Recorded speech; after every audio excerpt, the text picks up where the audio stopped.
丹尼斯风台东冲台南，强风豪雨造成真侪房屋损害，电火条啊嘛倒了一片。7个地区真侪村里更是停水停电几啊天，民众是苦不堪言。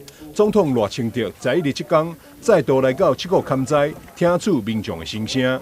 我们最主要的一个诉求就是外伞顶洲的部分，是不是呢？看我们相关单位能够尽快的把它处理好，要不然的话下一次的台风再来的话，我们还在承受一次这样子的痛苦了对着停电的问题，赖总统表示，风台线断台南1133支电火条啊，造成后续抢修复电困难。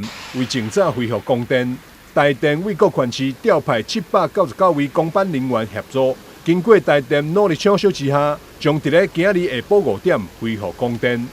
这一片风台啦，加上这个大雨，咱台湾特别是分家南啦，电火条。都2000几支啦，干那咱台南啦就倒1133支啊，加23个高压的电塔拢倒，所以这是为怎样这边啊停电这么久的原因啦。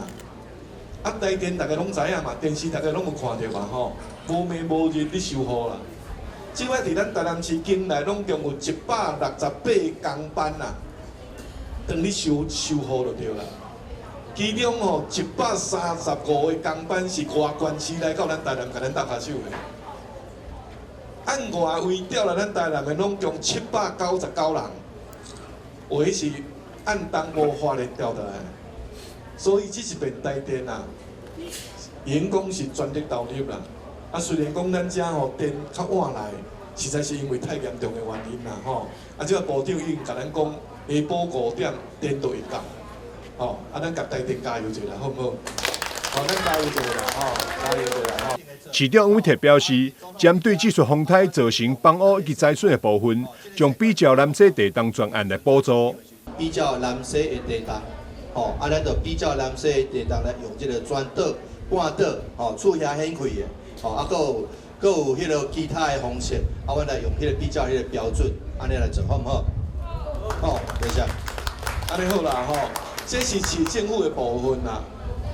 因为我昨昏我有交代咱行政院倒英台议长，倒议长嘛有伫咧昨昏啦，行政院议会有宣布，伊已经有成立一个这个风台的专案，风台的专案，要来照顾这一边。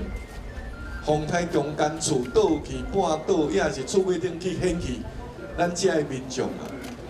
第一呢，就是讲比较过去地动灾害救助的这个经验，佮运用现有的体制，来提出一个专案，这边风台的专案。结束7个地区的勘灾，赖总统接续前往将军区、客家区、柳营区以及后壁区继续勘灾，稳定民心。台南新闻张秀伟采访报道。